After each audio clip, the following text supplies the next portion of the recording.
Halo guys, jumpa lagi dengan aku, si ganteng dari hutan. Dan ini si si si siapa coba? Si Tondongeng dari Nusantara.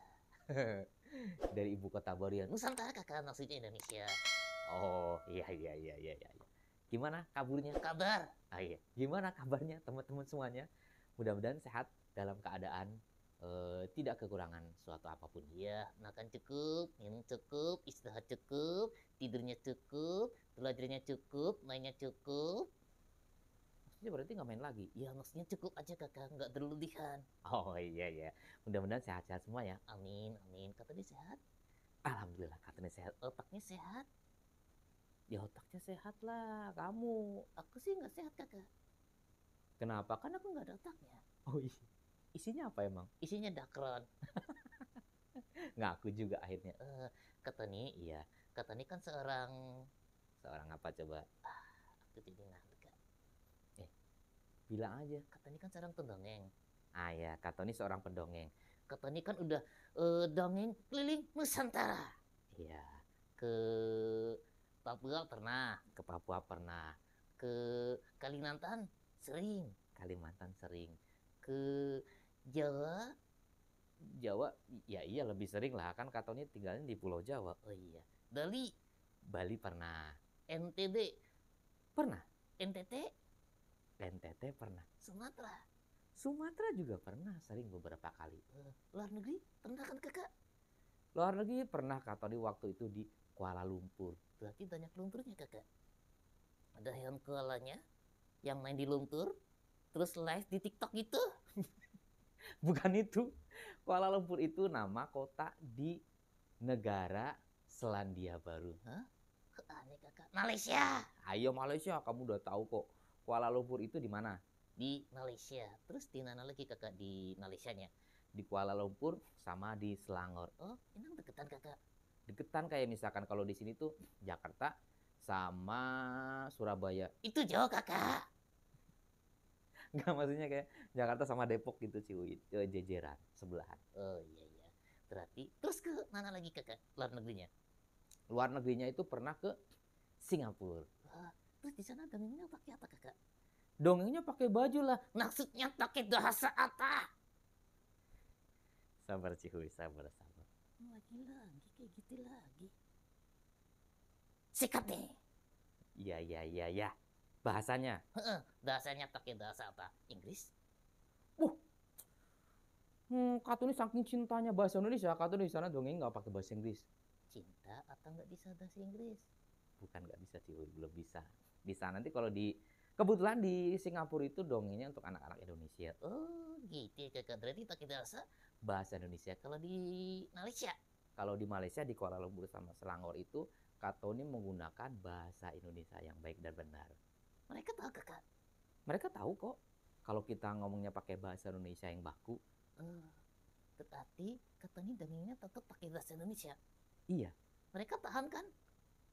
Paham lah. Oh, aku kira nggak paham. Kalau pakai bahasa hutan, paham nggak kakak?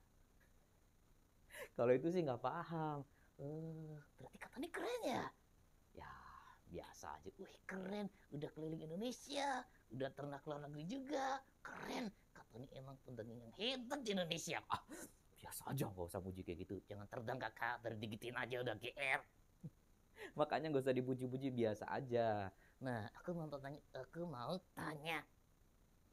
Tumben kamu tanya. Biasanya penonton yang tanya sama kamu. Sekarang aku mau tanya kakak, mewakili penonton. Oke, kamu mau tanya apa? Jadi pendongeng itu susah nggak kakak? Sebetulnya itu jadi pendongeng itu eh, jadi apapun sih Cihuy itu ada tantangannya, ada apa namanya, ada kerja kerasnya. Jadi apapun termasuk juga jadi pendongeng. Iya. Yang paling susah apa kakak? Yang paling susah itu konsistensinya untuk jadi pendongeng itu. Oh, maksudnya gimana kakak? Ya konsistensi untuk upgrading, belajar lebih banyak lagi, lebih mencari banyak referensi lagi, kemudian memperkaya jaringan, memperkaya pengetahuan dan lain sebagainya. Oh gitu kakak. Kalau kita semua bisa jadi pendongeng nggak kakak? Siapapun bisa jadi pendongeng. Kalau mendongeng itu susah nggak kakak? Nah, ini tergantung nih Cihuy. Oh, Digantung di mana kakak? Maksudnya bukan itu. Maksudnya ini tergantung. Siapa yang ganteng kakak? Kak Tony jadi serak nih. Maksudnya bukan itu. Maksudnya tergantung nih. Kita itu mendongengnya untuk siapa. Oh, kalau untuk anak kucing susah nggak kakak? Mendongeng untuk anak kucing. Ya kalau orang tuanya kucing buat dongengin anaknya kan bisa kakak belajar sama kak Tony. Kak Tony mendongeng untuk anak-anak manusia. Oh gitu. Susah nggak kak mendongeng itu? Kalau mendongeng itu sebetulnya itu nggak susah-susah amat sih Cihuy. Oh, berarti nggak usah belajar. Kalau belajar itu harus. Nah, tergantung kebutuhannya nih. Kalau misalkan kita ingin mendongeng, itu ada beberapa hal yang harus kita kuasai. Ya, contohnya salah satunya. Nah, Kak Tony sebutkan beberapa ya yang harus dikuasai. Apa aja kakak? Ini kita berbicara tentang mendongeng sebagai pertunjukan. Oh, jadi pertunjukan gitu dongeng kakak kayak kak Tony gitu. Iya, karena Kak Tony di sini membagi itu dongeng, ada dongeng pertunjukan di atas panggung, ada juga dongeng di rumah. Jadi dongeng yang didongengkan oleh orang tua untuk anak-anaknya sebelum tidur atau bangun tidur atau sedang makan dan lain sebagainya.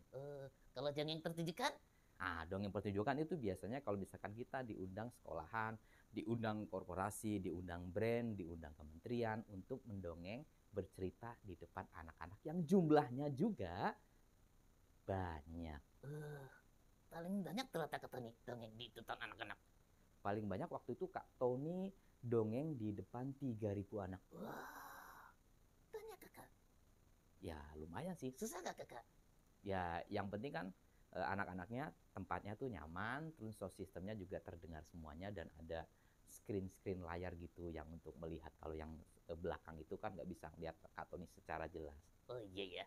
Terus kakak kalau mendongeng itu apa yang harus dikuasai tadi? Ya. Yang pertama yang harus dikuasai adalah materi ceritanya.